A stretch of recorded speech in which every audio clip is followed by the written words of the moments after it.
राधे राधे आप सभी को। आज प्रस्तुत हूँ भगवती दुर्गा के नाम के बारे में जानकारी लेकर। चलिए प्रारंभ करते हैं। भगवती शताक्षी के द्वारा संसार एवं देवताओं की सुरक्षा और संरक्षण की बात सुनकर दुर्गम दैत्य अत्यंत कुपित हुआ। वह अपनी सेना के साथ अस्त्र शस्त्र से सुसज्जित होकर भगवती से युद्ध करने के लिए चल पड़ा। उसके पास एक अक्षौहिणी सेना थी। देवताओं की सारी सेना घेर कर वह दैत्य भगवती के सामने खड़ा हो गया। भगवती शिवा ने ब्राह्मणों और देवताओं के चारों ओर तेजोमय चक्र खड़ा कर दिया और स्वयं बाहर निकल आई। देवी एवं दुर्गम दैत्य के बीच भयंकर संग्राम प्रारंभ हो गया। दोनों ओर की बाण वर्षा से सूर्यमंडल ढक गया। देवी के श्री विग्रह से बहुत सी उग्र शक्तियां प्रकट हुईं।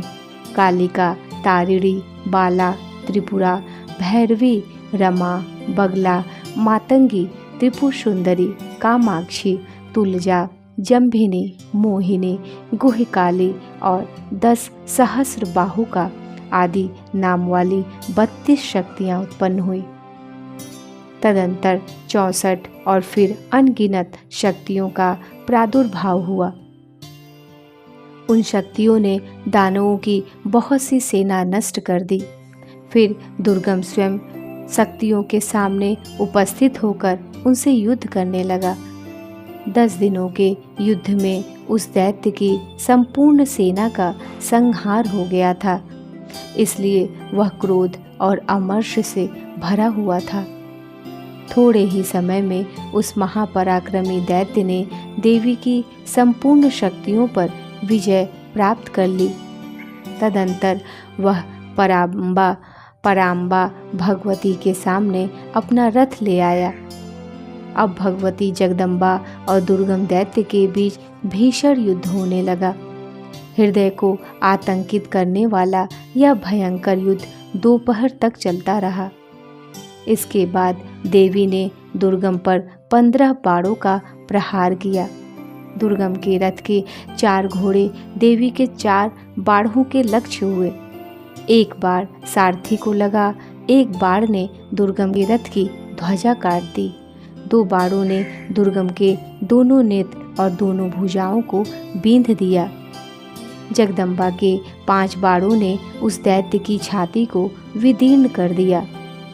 अंत में वह दैत्य रक्त वमन करता हुआ धरती पर गिर पड़ा।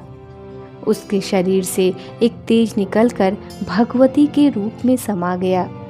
उस महान पराक्रमी दैत्य के मारे जाने से सभी लोग सुखी हो गए। भगवान विष्णु और शिव को आगे करके समस्त देवता भगवती जगदम्बा की स्तुति करते हुए कहने लगे, संपूर्ण जगत की एकमात्र कारण परमेश्वरी शतलोचने तुम्हें बार बार नमस्कार है, जो दिव्य विग्रह से सुशोभित हैं एवं जिन्होंने ब्रह्मा विष्णु आदि को प्रकट किया है। उन भगवती भुवनेश्वरी के चरणों में हम सर्वतोभाव से मस्तक झुकाते हैं। करुणा की असीम सागर भगवती शाकंभरी तुम्हारी जय हो। आपने दुर्गम को मारकर देवताओं का संकट निवारण किया है। इसके लिए हम सभी देवता आपके प्रति हृदय से कृतज्ञ हैं। ब्रह्मा विष्णु शिव आदि देवताओं के स्तवन एवं पूजन से भगवती जगदम्बा संतुष्ट हो गईं। उन्होंने दुर्गमासुर से छीने हुए वेदों को देवताओं को सौंप दिया। तदंतर उन्होंने ब्राह्मणों से कहा, जिसके अभाव में ऐसा अनर्थकारी समय उपस्थित हो गया था, वह वेदवाणी मेरे शरीर से ही प्रकट हुई थी। अतः सब प्रकार से इसकी रक्षा करनी चाहिए। मेरी पूजा में संलग्न रहना तुम्हारा परम कर्तव्य है। तुम्हारे कल्याण के लिए इससे श्रेष्ठ कोई उपाय नहीं है। मेरे हाथ से दुर्गम नामक दैत्य का वध हुआ है। अतः आज से मेरा एक नाम दुर्गा प्रसिद्ध होगा। करुणा का स्वरूप होने के कारण मैं शताक्षी भी कहलाती हूँ।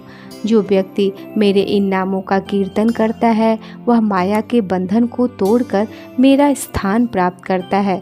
इस प्रकार भगवती दुर्गा देवताओं और ब्राह्मणों को उपदेश देकर अंतर्ध्यान हो गई। राधा राधा। आप सभी को राधा राधा।